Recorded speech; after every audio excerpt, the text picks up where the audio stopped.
saya akan cepat saja. Nanti kita akan bangun tim ya. Kita akan bentuk tim kelompok, kita akan pecah. Ada pertanyaan yang akan saya kasih dan kalian akan menjawabnya, mencoba untuk menjawabnya. Saya tidak suruh presentasi, tapi nanti saya akan tanya satu-satu. Simpel sekali. Hari ini kita akan bicara soal money. Oke? Ini topik jarang sekali dibicarakan di mana-mana. Ya, tadi sudah mental health.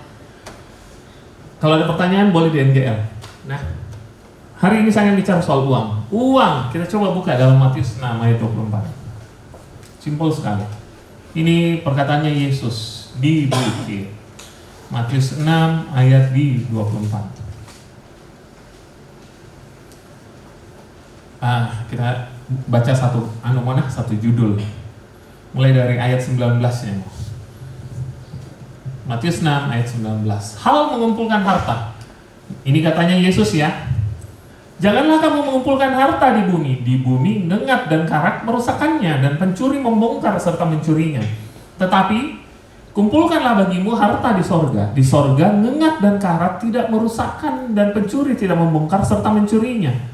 Karena di mana hartamu berada, di situ pula hatimu berada. Hati itu bukan ini ya. Ini organ yang paling berat ini, hati. Bukan juga di sini ya. Tidak, dulu bangsa Israel tidak punya konsep mengenai hati. Otak. Jadi begitu kalian dengar kata hati, itu sebenarnya otak. Karena di situ sumber segala pemikiran. Jadi dibilang, ia mengeraskan hatinya. Keras kayak hepatitis. Tidak, bukan. Hatinya bengkak, tidak, bukan. Jadi ia mengeraskan hatinya itu, dia mengeraskan pikirannya, tidak mau dirubah, kepala batu orang bilang. Toh? Bagaimana? Jadi dibilang gini, di mana hartamu berada, di situ juga pikiranmu berada. Mata adalah pelita tubuh. Jika matamu baik, teranglah seluruh tubuhmu. Jika matamu jahat, gelaplah seluruh tubuhmu. Kalau terang yang ada padamu gelap, betapa gelapnya kegelapan itu. Nah, next. Tuhan bilang seperti ini. Tak seorang pun dapat mengabdi kepada dua tuan, karena jika demikian ia akan membenci seorang dan mengasihi yang lain, atau ia akan setia kepada seorang dan tidak mengindahkan yang lain. Kamu tidak akan mengabdi kepada Allah dan kepada Mammon. Ini khotbah jarang pasti dikhotbahkan. Orang bicara soal uang, pasti bicaranya apa? Berkah. Berkorbanlah supaya kau bisa mendapatkan cuan 30, 60, 100 kali lipat.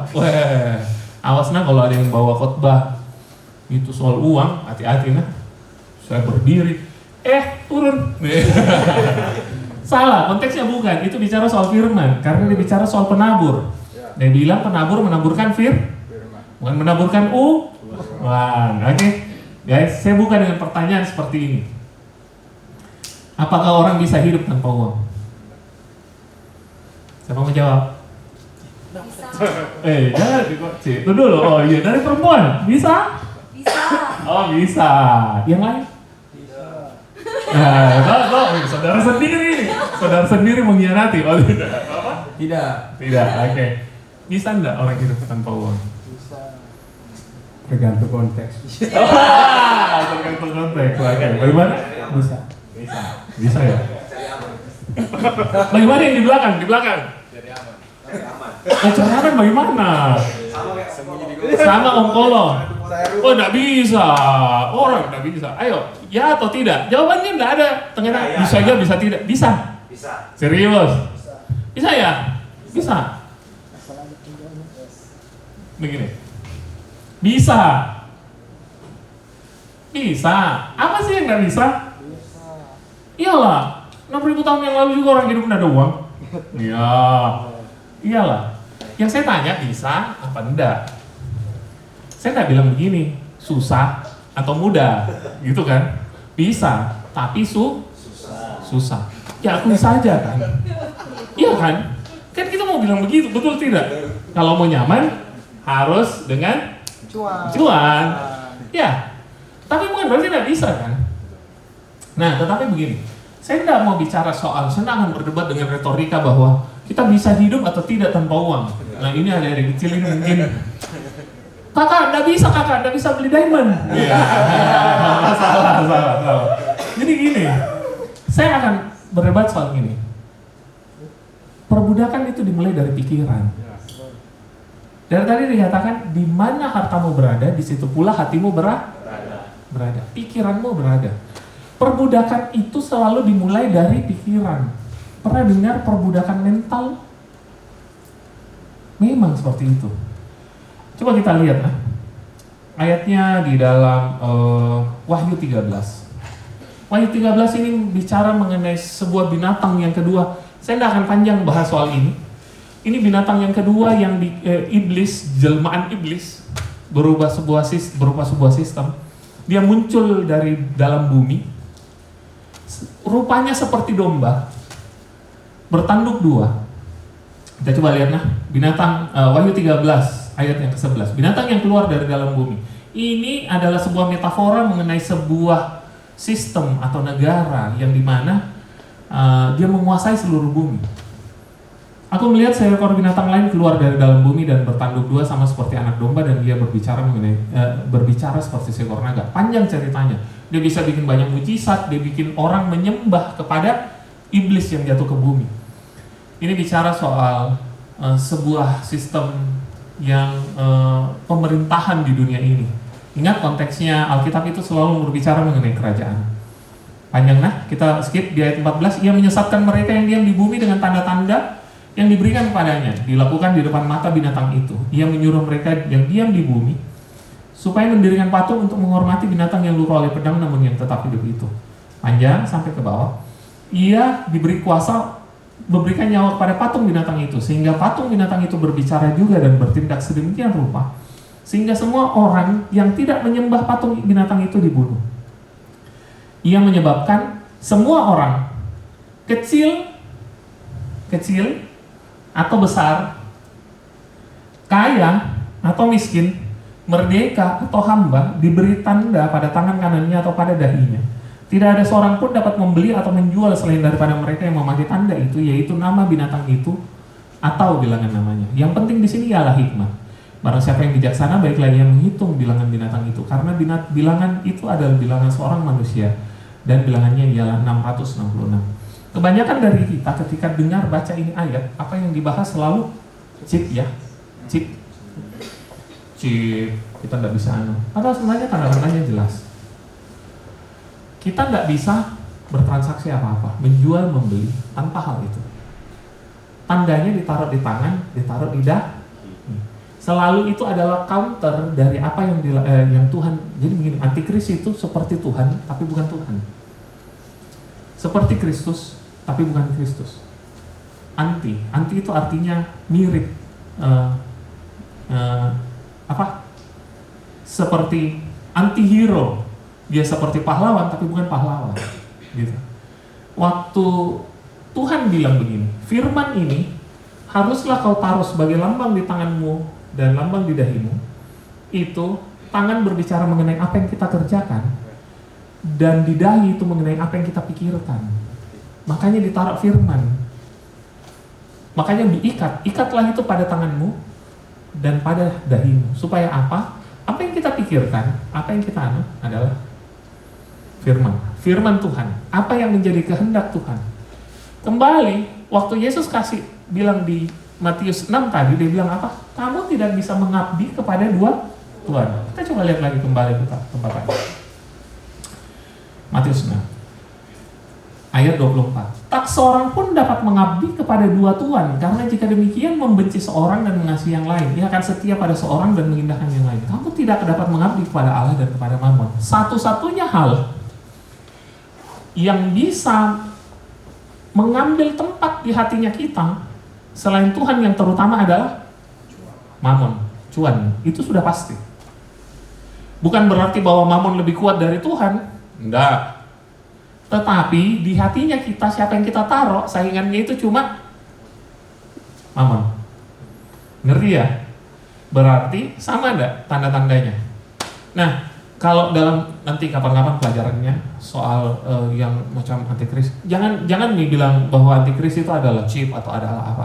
Enggak. Itu adalah sebenarnya sistem moneter, keuangan, sistem kapitalisme yang dimana kita diperbudak untuk bekerja. Sekarang, apakah kita bekerja untuk Tuhan atau bekerja untuk uang? Nah, itu hanya hatinya kita dan Tuhan yang tahu. Ada yang tahu nggak? Kau melayani Tuhan untuk apa? Ada yang tahu nggak? Ada yang bisa ukur nggak? Dia main drum di gereja gara-gara apa? Nggak ada. Hati itu, dalamnya hati tidak ada yang bisa ukur. Siapa yang berada di tempat utama di dalam hatinya kalian sekarang, cuma kalian yang tahu. Dan saya harap itu bukan uang. Tanggaplah, tanggaplah. Nanti saya jelaskan. Karena di bawah nanti itu, setelah ini ayatnya, hal kekhawatiran. Tapi panjang ya. Setelah itu Yesus bicara seperti itu. Oke?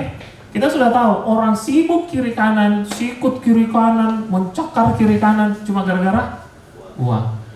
Orang sibuk urusan politik, korupsi, KKN, cuma gara-gara uang. Mau raih tempat kedudukan tertinggi. Siapa sih? Yang mau, semua mau naik di atas, betul tidak? Pemilihan juga pakai uang. Ngerilah. Itu sudah merasuk ke sendi-sendi. Mau di gereja, mau di luar. Apa bedanya kita dengan orang luar? Kita harus berubah dari kita. Tidak ada yang kayak begitu-begitu. Stop. Itu budaya-budaya mamon itu kita harus tolak. Kita harus berantas itu. Harus kita yang protes. Tidak. Kehendak Tuhan yang utama. Betul tidak, guys? Nah, orang sibuk kiri kanan, semua untuk cari uang. Banting tulang, begadang, menipu. Wah, apalagi murah banget. Wah, itu ngeri itu nih. Dia tipu orang kiri kanan. Akhirnya masuk bui. Bagaimana, guys? Oke? Nah, sekarang saya tanya gini. Apakah orang bisa hidup tanpa Tuhan? Kalau di gereja bilang tidak. Ayolah. Apakah orang bisa hidup tanpa Tuhan? Bagaimana, Don? Orang bisa hidup tanpa Tuhan? Tidak. Kalau bangun pagi-pagi berdoa aja. Berdoa. Oh iya. Ini. Coba lihat orang di luar. Kenapa apa kok? Saya bangun pagi-pagi juga masih bernapas. Betul tidak? Kalau Chris bangun pagi-pagi langsung devosi jam 5. Nah itu, kita kadang ditipu dengan dunia. Tanpa Tuhan kita bisa hidup. Banyak orang di luar kok bangun pagi langsung lihat HP. Kita langsung cari yang keinginan hatinya kita. Kita langsung mandi. Kadang ada yang langsung olahraga. Wah, piara badan tuh, piara body. Wah, supaya abs ya. Bagaimana? Nah, modus operandinya setan itu selalu begini. Dia ciptakan sebuah ilusi karena dia adalah bapa pendusta. Begitu caranya dia menipu dengan uang. Dia merasa, makanya waktu pembelajaran soal berhala yang lalu, saya tanya, kapan terakhir kali dunia menjanjikan sesuatu, apapun itu, dan dia menepatinya?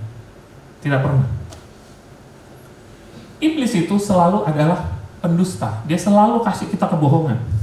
Ini loh, uang itu jauh lebih baik dari Tuhan. Ini loh, jauh lebih baik dari ini. Itu selalu. Dunia ini dengan amat efisien membohongi kita. Serius. Dengan semua sistemnya, dengan semua sistem moneternya, dengan semua sistem kapitalisnya, dengan sistem pendidikan, dengan sistem apa, amat sangat efisien untuk bilang kita begini, kau butuh uang untuk hidup. Dan kau tidak butuh Tuhan untuk hidup. Simple banget. Yang kau butuh makanan, yang kau butuh minuman, yang kau butuh pendidikan, yang kau butuh apa?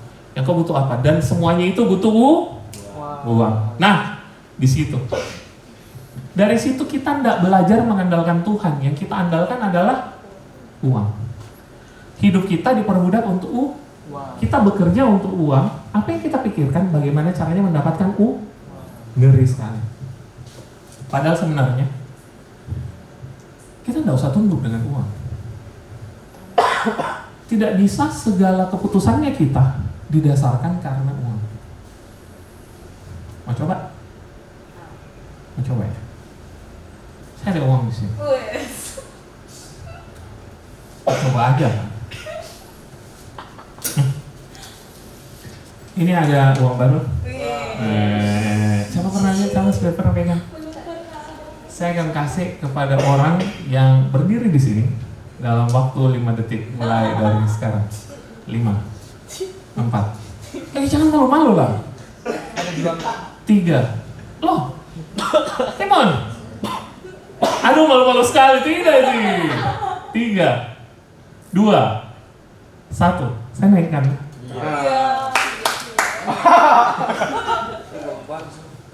Malu lah. Come on. Weh, 1 mangkok coklat, come on. Serius kok. Saya akan memberikan kepada siapapun yang akan naik ke sini dalam waktu 5 detik. Stop, jangan direkam. Orang.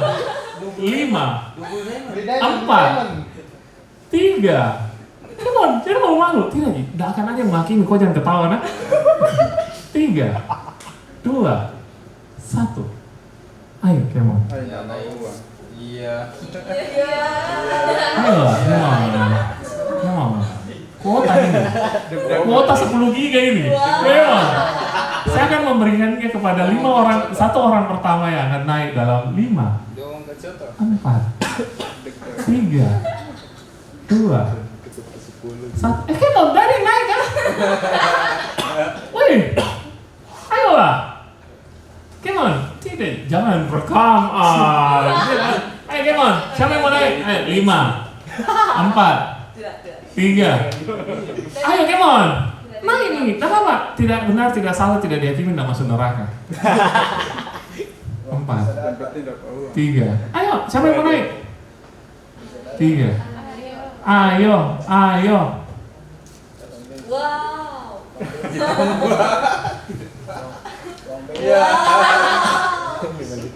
5, 4. Wah. This is my man, ini my man. Come on. Pegang. Nah. Saya tanya kok. Berdiri di situ. Nah. Saya akan memberikan ini kepada 1 orang pertama yang akan naik ke atas dalam 5 detik pertama. 1, 2, 3, 4, 5. Tidak ada, ini cuma kertas. Oke. Naik duluan, silakan. Itu cuma rasa penasaranmu. Iya, penasaran. Toh, betul tidak? Sekarang gak apa-apa, sini dulu. Sekarang, kenapa kau langsung turun, An? Oh, karena cuma kertas biasa. Kenapa kau naik? Karena betul. Uang itu ya benar. Oke. Sekarang saya tanya. Oh, silakan dulu. Terima kasih. Kau bebas sekarang. Kau berani. Apa bedanya ini dengan ini? Ada gambarnya. Ada gambarnya? Ada nilai? Value. Ya.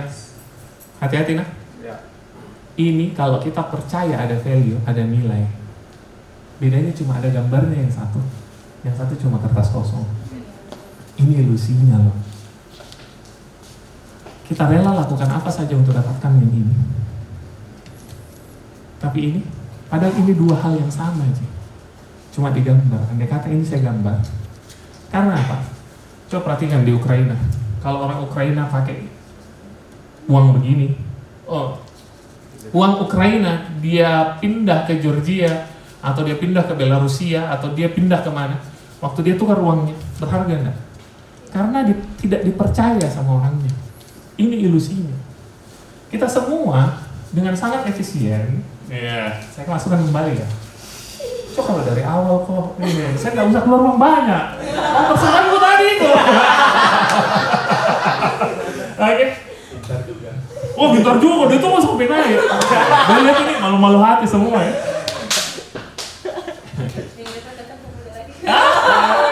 Begini, karena kita percaya mengenai sistemnya, kita percaya dengan sistemnya. Coba lihat baik-baik. Tak semua uangmu kalau ada uangmu. Ditulis di sini toh.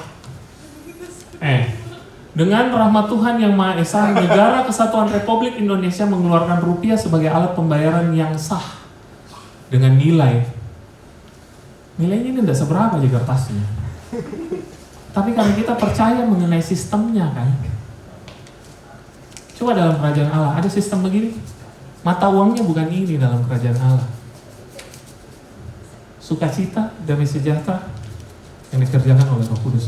Itu sistemnya. Karena kerajaan Allah bukan mengenai makanan dan minuman, tetapi apa ayatnya? Damai sejahtera, sukacita, dikerjakan oleh. Panjang lah. Tolong cari. Tapi itu adalah currency-nya. Kita mengerjakan. Ayo cari di mana? Cari. Sukacita, damai sejahtera. Tetapi kerajaan Allah itu bukan mengenai makanan dan minuman. Itu loh currency-nya. Bukan soal uang dan bukan berapa yang dia. Apa? Roma 14 ayat 17. Oke. Boleh dibacakan, Kesa? Sebab kerajaan Allah bukanlah soal makanan dan minuman, Yes. tetapi soal kebenaran, Yes. sejahtera, dan sukacita oleh Roh Kudus. Nah, itu currency-nya. Itu mata uangnya kerajaan Allah. Kebenaran, sukacita, damai sejahtera yang dikerjakan oleh Kudus. Bukan uang ya. Orang di sini tukar untuk hal itu, mereka tidak akan pernah bisa dapat. Selalu. Ada mereka dapat kebenaran dia mau beli dengan uang, tidak akan bisa dapat. Sukacita, bisa dibeli? Tidak bisa. Semu, damai sejahtera, tidur sehat, tidur nyenyak kalau malam. Pernah lihat orang sampo itu bisa tidur nggak bisa. Itu istrinya katanya cantik sekali katanya tapi begitu kasus langsung dia hancurinnya gitu. Nggak bisa dibeli dengan uang. Hal itu tidak bisa dibeli dengan uang. Currency-nya kita harus kebenaran, cita. Saya coba kasih lihat ke satu video. Tolong bukakan deh. Ada satu video. Iya di situ. Iya itu. Sejarah uang kertas. Kalau bisa bukakan. Ini cuma cuplikan film yang bercerita bagaimana sebenarnya uang kertas tercipta. Yang dimana kita sendiri kan memilih untuk mempercayainya. Sistemnya dari kecil, apalagi yang kalau orang Cina lahir dikasih angpau, ya itu dari kecil itu sudah didoktrin segala sesuatu yang berharga di dalam dunia ini adalah hal isias kertas gitu. Kalian percaya bahwa ini menghasilkan apa-apa? Ya karena kita sama-sama percaya bahwa ini menghasilkan, ya kita sama-sama bisa beli coto. Betul kan? Makanya kita mau bekerja untuk ini, padahal sebenarnya kita sedang dibodohi oleh sebuah sistem. Sistemnya bukan lagi ini, bukan lagi kerajaan Allah, bukan lagi kehendak Tuhan, tetapi ini. Kita bisa bikin segala kejahatan, kita bisa bikin segala sesuatu yang jahat, kita bisa bikin segala sesuatu. Apakah ini jahat? Tidak. Pada dasarnya ini adalah netral. Oke, kita coba buka ayatnya. 1 Timotius 6 ayat 5. Kita bisa dong memberkati orang pakai uang. Bisa ya? 1 Timotius 6 ayat. Ini judulnya dalam satu perikop ini adalah mengenai penyakit bersilat kata dan mengenai cinta uang. Dia katakan, sebab kita, kita buka dari ayat 7 nah. Sebab kita tidak membawa sesuatu apa ke dalam dunia ini dan kita pun tidak dapat membawa apa-apa keluar. Asal ada makanan dan pakaian cukuplah. Tetapi mereka yang ingin kaya terjatuh dalam berbagai macam percobaan, ke dalam jerat dan dalam berbagai nafsu yang hampa yang mencelakakan, yang menenggelamkan manusia ke dalam keruntuhan dan kebinasaan. Karena akar segala kejahatan ialah cinta uang. Bukan uang ya. Akar segala kejahatan adalah cinta akan uang. For the love of money is root of all evil. Cinta uangnya, mengejar ininya, bukan uangnya. Uang ini netral. Tuhan ciptakan kok semuanya. Baik, kalau ada medium pertukaran, oke, bagus. Tetapi kalau ini sudah menjadi Tuhan, ini adalah Tuhan yang buruk, tapi hamba yang baik. Kalian harus ingat itu nah. Uang itu adalah hamba yang baik, tapi Tuhan yang buruk. Ini kau suruh kemana saja, jadi contoh untuk kita makan sama-sama, baik enggak?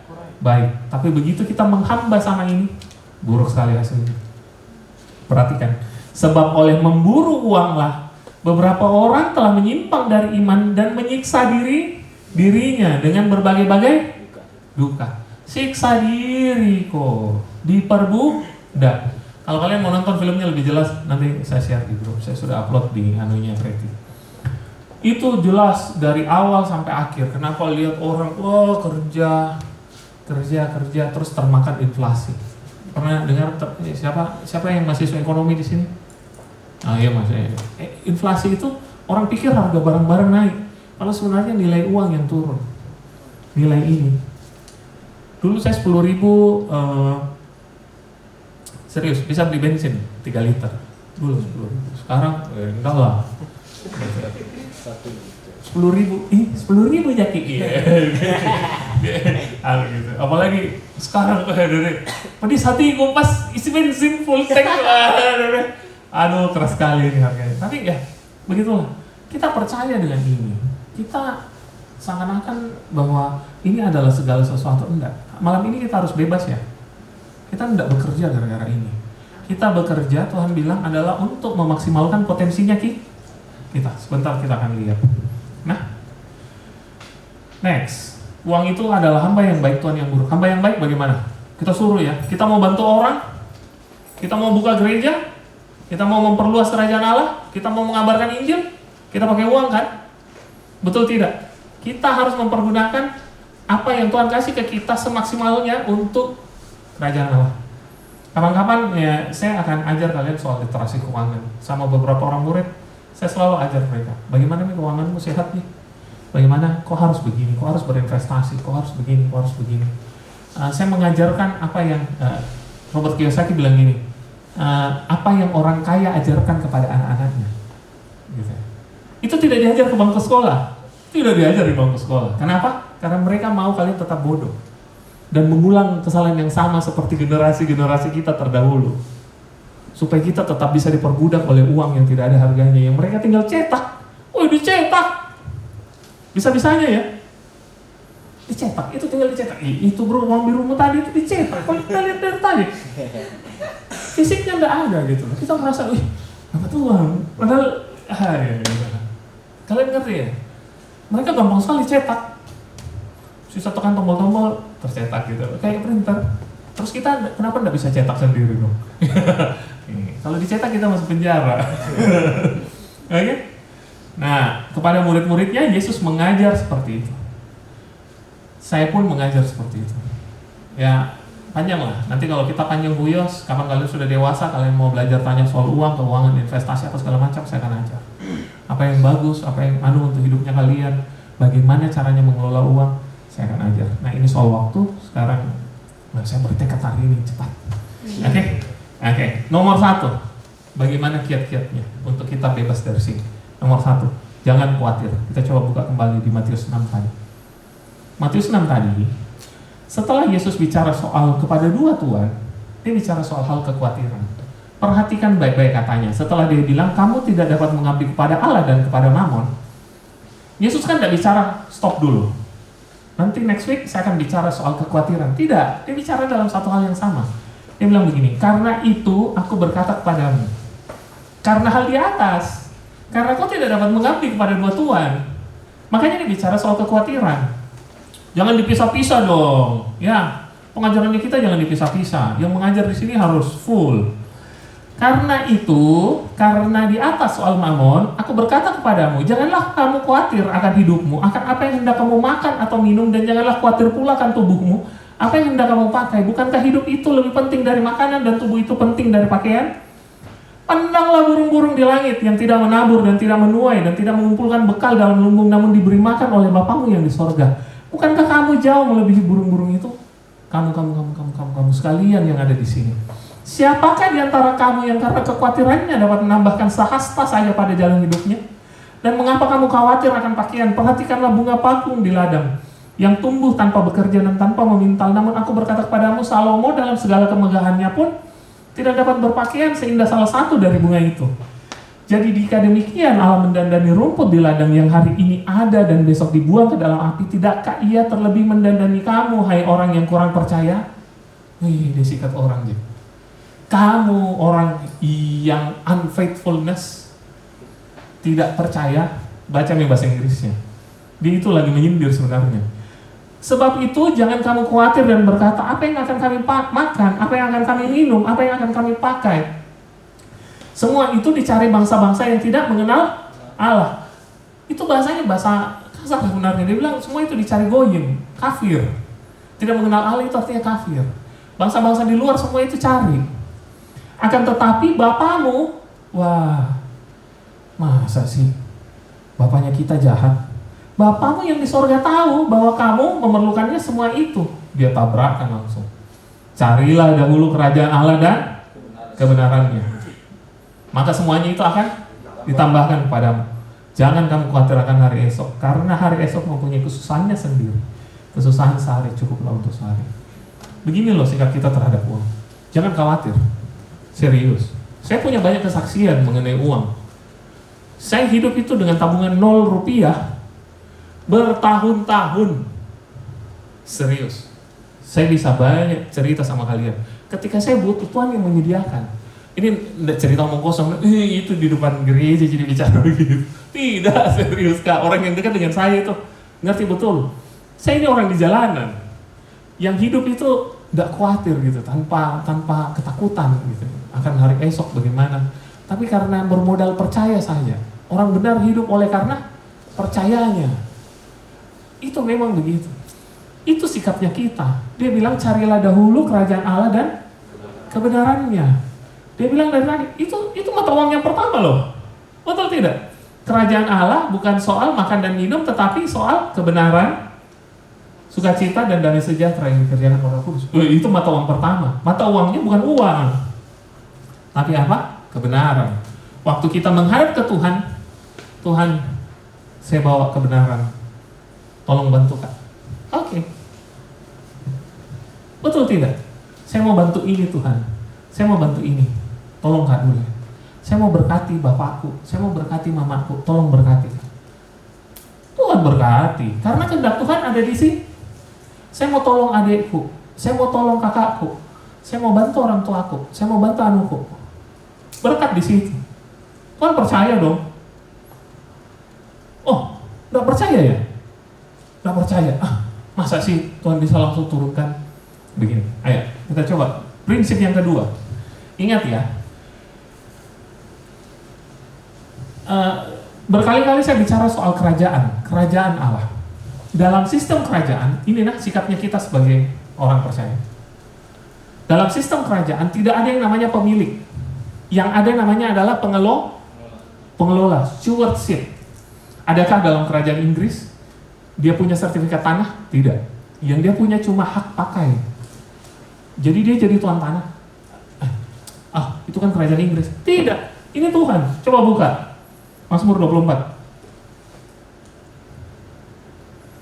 Nah, Tuhan yang punya seluruh bumi kok. Mazmur 24 ayat 1. Mazmur Daud. Tuhanlah yang mempunyai bumi serta segala dan dunia serta yang diam di dalamnya. Sebab dialah yang mendasarkan di atas lautan dan menegakkan di atas sungai-sungai. Siapakah boleh naik ke atas gunung Tuhan? Siapa yang boleh berdiri di dalam tempat kudusnya? Orang yang bersih tangannya dan murni hatinya, yang tidak menyerahkan dirinya kepada penipuan dan tidak bersumpah palsu. Dialah yang akan menerima berkat dari Tuhan dan keadilan dari Allah yang menyelamatkan menyelamatkan dia. Itulah angkatan-angkatan orang yang menanyakan dia, yang mencari wajah-Mu ya Allah Yakub. Angkatlah kepalamu hai pintu gerbang. Tuhan yang punya seluruh bumi kok. Siapa yang percaya di sini Tuhan yang punya seluruh bumi? Dengan segala isinya, dengan segala yang kau injak, dengan yang di atas. Oh iya, kita percaya dong. Kalau Tuhan mau kasih kalian berkat, itu dengan sekejap mata. Dengan Tapi yang paling penting adalah sebenarnya kerajaan karena dia yang punya kan. Dia akan mempercayakan kepada orang yang bisa dipercaya. Kalau nggak bisa dipercaya, ya kasih enggak.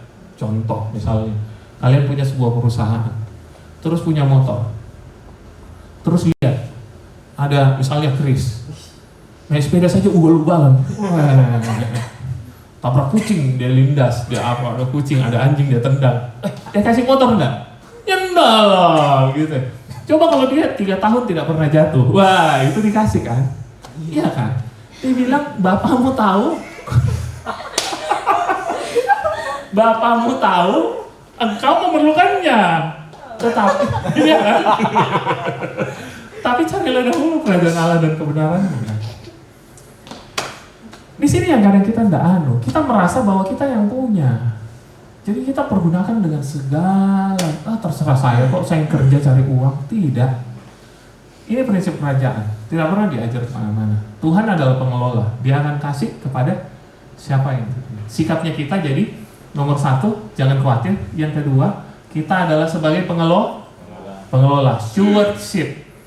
Kita adalah pengelola, jadilah pengelola yang baik. Kalau dikasih kok uang, jangan pakai beli diamond. Betul tidak?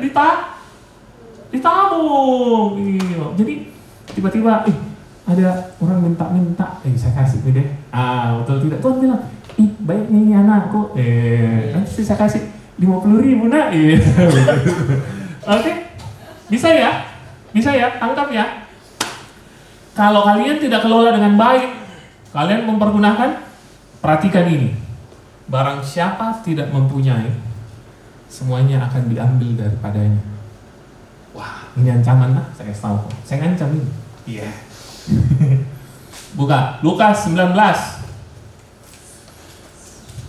Lukas 19. Belajar makanya menjadi pengelola yang baik. Kalian tidak kelola, kalian dililit utang, kalian hancur, pergunakan uang dengan sembarangan, kalian hancur, gaya hidup foya-foya, lebih baik kalah nasi daripada kalah Asik. Wih, tahu semua. Oke ya. Oh, banyak mana ada di sini. Torong semua bersaudara. Oke. Perumpamaan tentang uang mina, Lukas 19 ayat 11. Ini paralel dengan Matius 25, cuma sudut pandangnya lain. Yang ini sudut pandangnya Lukas. Untuk mereka yang mendengarkan dia di situ, Yesus melanjutkan perkataannya dengan suatu perumpamaan, sebab ia sudah dekat Yerusalem dan mereka menyangka bahwa kerajaan Allah akan segera kelihatan. Perhatikan kata-katanya, dia bicara soal kerajaan.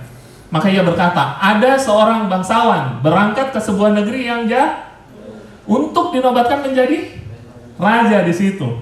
Setelah itu baru kembali. Perhatikan, siapa ini yang mau pergi jauh? Yesus. Saya itu tidak pernah tulis di kartu namaku owner, tidak pernah. Research dan Development Manager. Mana ownernya? Lagi pergi. Kapan kembali? Masih lama, tidak tahu kapan kembali. Loh, saya serius, kalau saya kasih kartu nama, saya tulis saya R&D Manager, bukan saya ownernya. Jadi gampang tuh lempar bola, owner bilang nggak bisa. Gitu. Jadi saya kalau mau dipecat kapan saya bisa. Ya jelas lah. Kita kalau usaha dibikin bangkrut, kapan saja bisa. Jangan bilang, kita kalau kerja dipecat kapan saja bisa. Gitu loh. Ownernya kita itu, ya lagi pergi lah. Ada seorang bangsawan, Yesus sendiri. Dia bilang, dia berangkat ke sebuah negeri yang jauh untuk dinobatkan menjadi raja di situ. Setelah itu ia baru kembali. Ia memanggil 10 orang hambanya, memberi 10 mina kepadanya. Katanya, pakailah ini untuk berdagang sampai aku datang kembali. Akan tetapi orang-orang sebangsanya membenci dia. Lalu mengirimkan utusan menyusul dia untuk mengatakan, kami tidak mau orang ini menjadi raja atas kami. Perhatikan kata-katanya. Wah, saya tidak mau kau perintah, Kak. Saya tidak mau uang ini dipergunakan untuk kau. Saya tidak mau, kalian ini bisa berbicara tentang apa saja. Uang mina bisa berbicara apa saja. Skillnya kita, waktunya kita, tenaganya kita. Bukan saja soal uang ya, tetapi banyak hal, hartanya kita, HP-nya kita. Dan terjadilah ketika ia kembali setelah ia dinobatkan menjadi raja, ia menyuruh memanggil hamba-hambanya yang telah diberinya uang itu dan mengetahui berapa hasil dagang mereka masing-masing. Wah, bisnismen banget. Orang pertama datang dan berkata, Tuan, mina Tuan yang satu itu telah menghasilkan 10 mina. Wah, katanya kepada orang itu, baik sekali perbuatanmu itu, hai hamba yang baik. Engkau telah setia dalam perkara kecil, karena itu terimalah kekuasaan atas 10 kota. Di sini aneh sekali. Kenapa yang dipercayakan uang, yang dikasih reward adalah kota? Siapa yang datang waktu ibadah doa? Yang saya ngomong soal kota. Muara kerajaan itu selalu kota dan bangsa. Kerajaan 1000 tahun, siapa yang memerintah? Panjang. Yang dipercayakan kita bukan uang. Ingat, uang tidak kekal. Tapi pemerintahannya berarti yang dia percayakan adalah tata kelolanya. Uang saja kok tidak bisa dipercaya, bagaimana tata kelolanya kok dipercaya? Kalau hari ini kok tidak bisa kelola hal-hal kecil, kok tidak akan bisa dipercayakan hal-hal besar. Percaya sama saya. Yang dikelola kota, yang dikelola tata kelolanya. Kalau kita dipercayakan apa hari ini, hadiahnya kita nanti mahkotanya, pemerintahannya, kita akan memerintah bersama dia. Oh, itu hadiahnya kita. Apa hadiahnya kita berkat uang? Aduh, terlalu kecil itu. Saya kerja untuk Tuhan, cuma harap-harap orang berkati. Yang Tuhan minta hidupmu. Kalau kau diberkati sekarang, yang Tuhan minta apa? Hidupmu. Kalau sampai kita diberkati dengan harta kekayaan melimpah, itu cuma mina. Kita diberkati dengan skill, waktu yang banyak. Yang Tuhan minta selalu apa? Hidup, bukan uang. Hadiahnya kita nanti di kekekalan. Apa? Memerintah bersama dengan Tuhan. Kapan-kapan kita bahas. Oke, next. Datanglah yang kedua dan berkata, Tuhan, mina Tuhan telah menghasilkan 5 mina. Katanya kepada orang itu, dan engkau kuasailah 5. Wow. Pemerintahannya 5 kok, sesuai kemampuannya. Dan hamba yang ketiga datang dan berkata, Tuhan, inilah mina Tuhan, aku telah menyimpannya dalam sapu saya simpan. Harusnya Tuhan tidak marah kan? Kenapa dia marah? Nah, ini kata-katanya perhatikan. Ini teologi yang lain ya. Kadang ada teologi yang berkata bahwa Tuhan itu adalah Tuhan yang pemarah. Sedikit-sedikit kita tidak berdoa, sedikit-sedikit kita tidak Tuhan langsung hukum, miskin kok. Tidak datang doa, tidak ke gereja,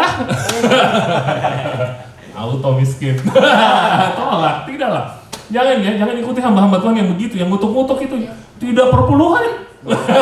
Itu ngeri. Jangan, harus dengan kerelaan hatinya kita mengelola uangnya kita.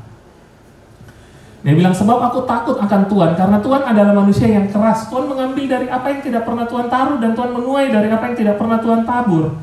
Katanya kepada orang itu, ini Tuhan yang bilang, hai hamba yang jahat, aku akan menghakimi engkau menurut perkataanmu sendiri. Dia begitu? Tidak. Sesuai perkataanmu saya hakimi kok. Sebenarnya kau jahat dan malas sih. Karena kemalasanmu itu, kau bikin alasan-alasan. Saya sikat kok, dia bilang gitu. Engkau sudah tahu bahwa aku adalah orang yang keras, yang mengambil apa yang tidak pernah aku taruh dan menuai apa yang tidak pernah aku tabur. Dia yang punya kok, dia yang punya.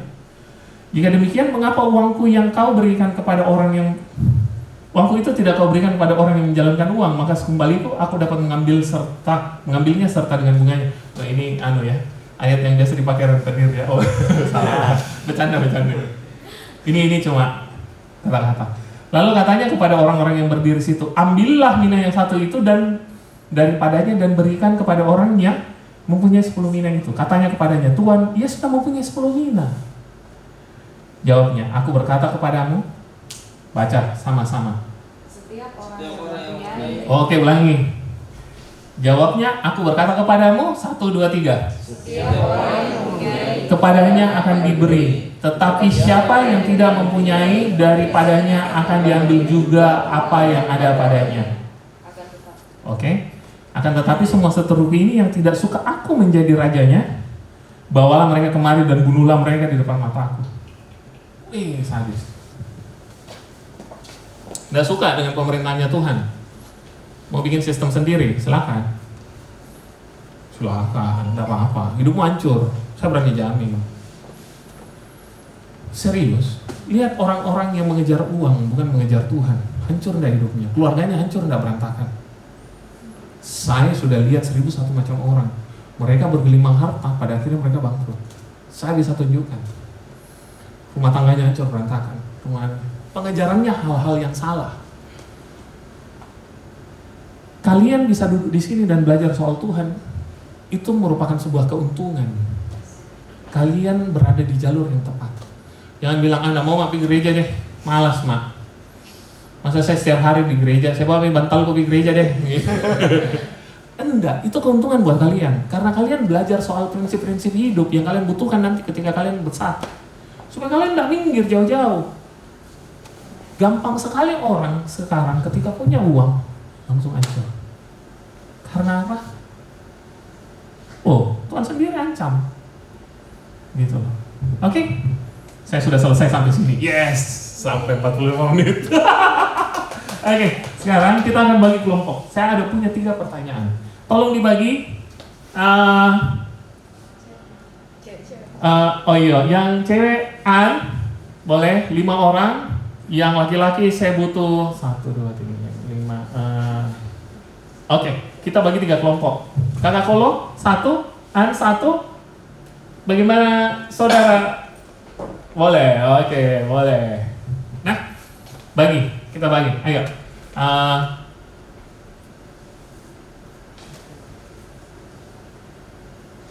Boleh dengan anak-anak? Boleh, silakan. Ayo, maju di depan. 5 orang.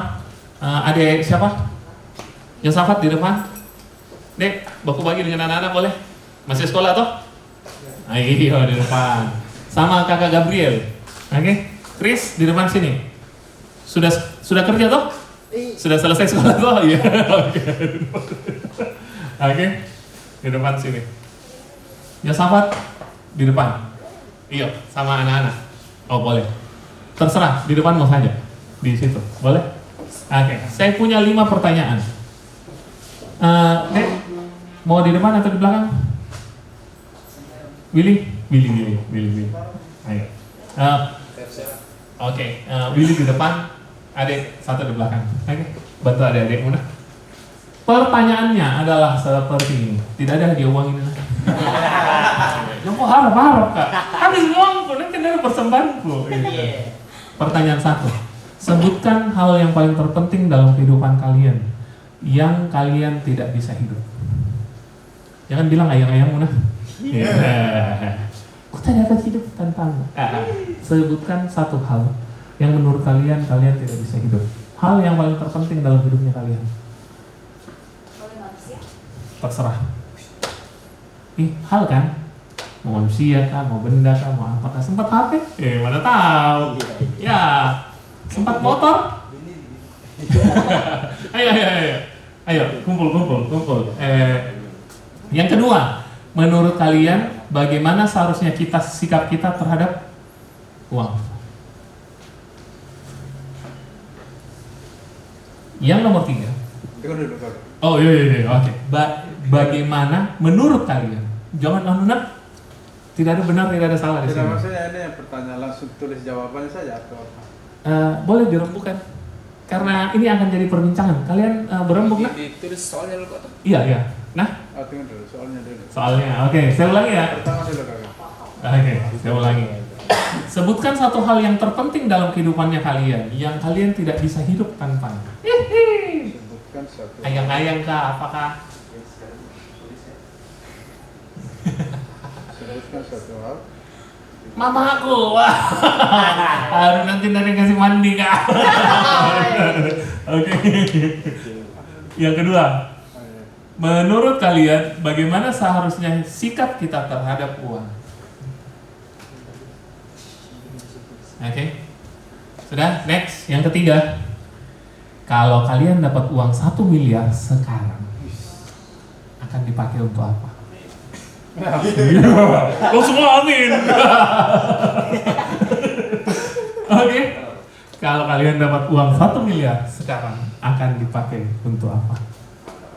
Oke. Boleh ya? Saya kasih waktu kalian 10 menit dari sekarang. Rembukan. Tolong ya.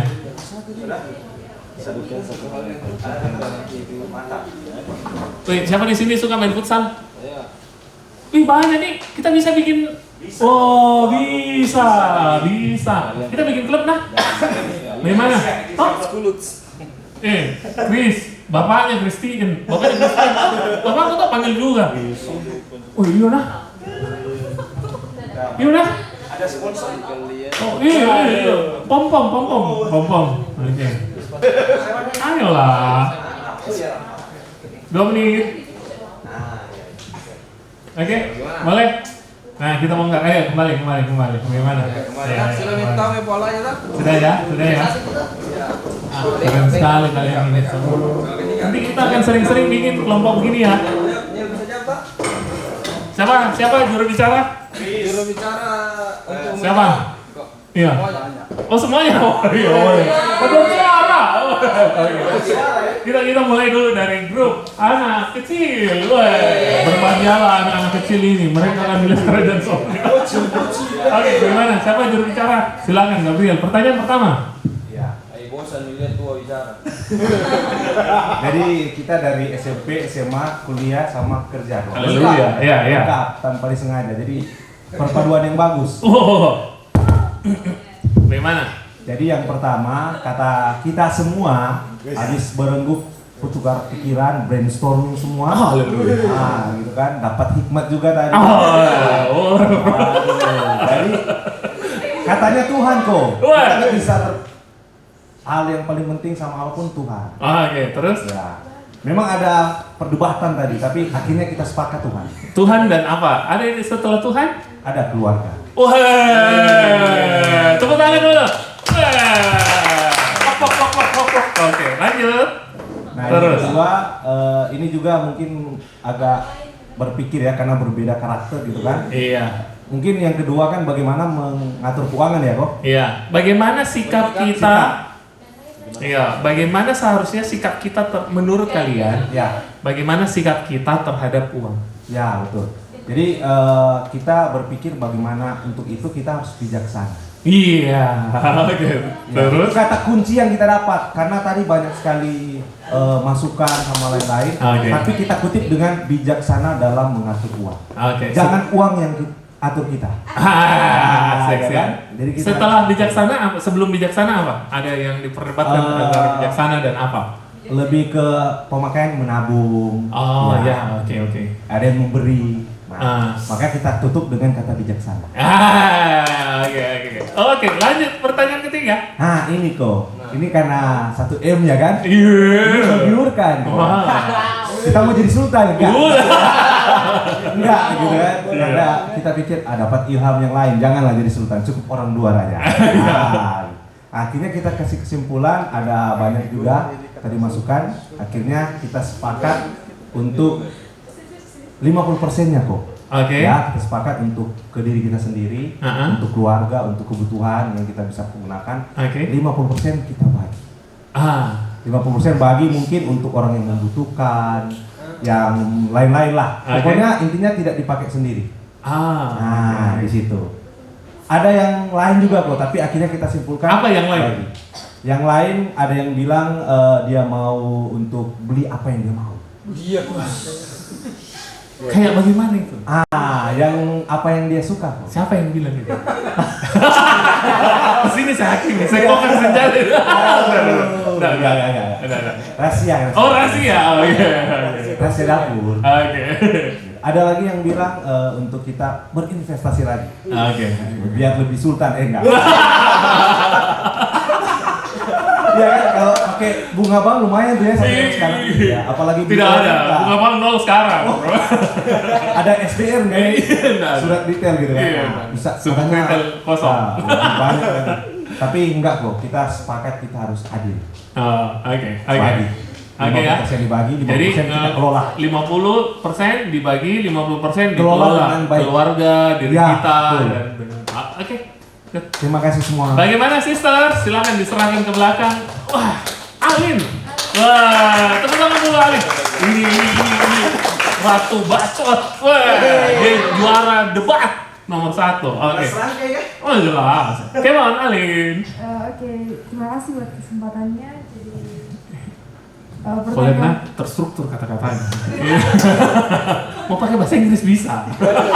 Ini menang ya bahasa Inggris. Pertanyaan yang pertama itu sebutkan hal terpenting dalam hidup yang kita tidak bisa hidup tanpanya. Oke. Jadi yang pertama itu sudah pasti Tuhan, tapi kita mencari jawaban selain Tuhan. Di bawahnya Tuhan itu kami sepakat bersama adalah keluarga. Wah, sama ini kok anu ya? Nyontek ya? Siapa nyontek siapa? Sebenarnya iya, cuma kita tutup aja. Oh, terus. Oke. Lanjut. Yang kedua itu pertanyaan kedua, bagaimana seharusnya sikap tentang uang? Jadi kami juga sepakat jawabannya itu bijaksana dalam mengelola. Itu sama. Ada kontak batin kan? Masalahnya aturannya yang pertama yang menang kok. Kan? Oh iya. salah. Oke, bisa dijelaskan. Bijaksana itu contohnya seperti menggunakan uang tersebut sesuai dengan kebutuhan, Oke. lalu menetralkan emosi sebelum lihat-lihat. Selanjutnya tahan keinginan daging. Jadi seperti saat melihat diskon. Wah. Shopee CO. Oke.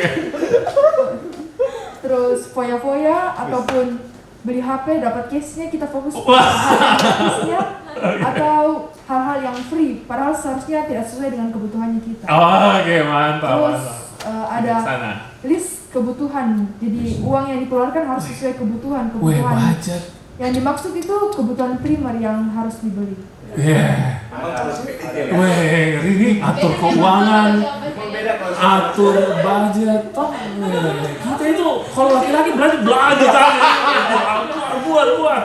Alhasil potong kasbon habis bulan habis gaji.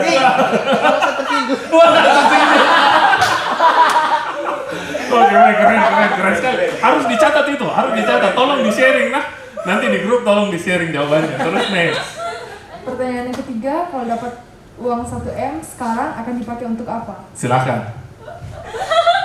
Hancur Jawaban kok. itu yang pertama kami sepakat yaitu tanya Tuhan terlebih dahulu. Lalu simpan di bank. Lalu investasi contohnya emas atau investasi tanah.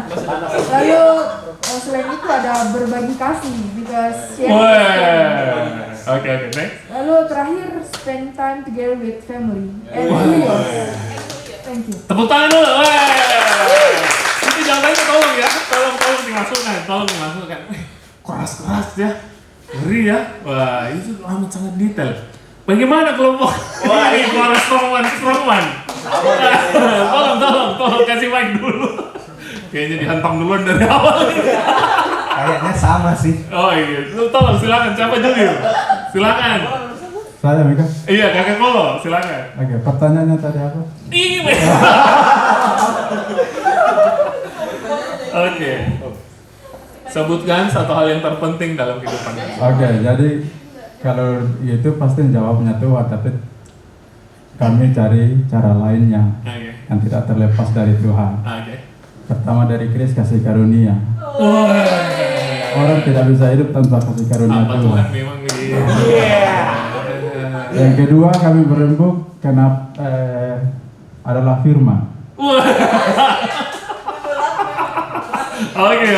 Orang tidak bisa, menurut kami setelah diskusi kami tidak bisa hidup tanpa firman. Oke, mantap. Karena firman Tuhan yang mengatakan bahwa segala tulisan yang diilmukan itu berguna untuk mengajar, Ya. untuk menasihati, untuk menegur. Betul sekali. Amin. Oke. Setelah itu? Setelah itu baru kami praktekkan. Tidak, maksudnya setelah nomor 2. Oh, nomor 2-nya lagi. Iya. Nomor dua. Tidak. Setelah firman?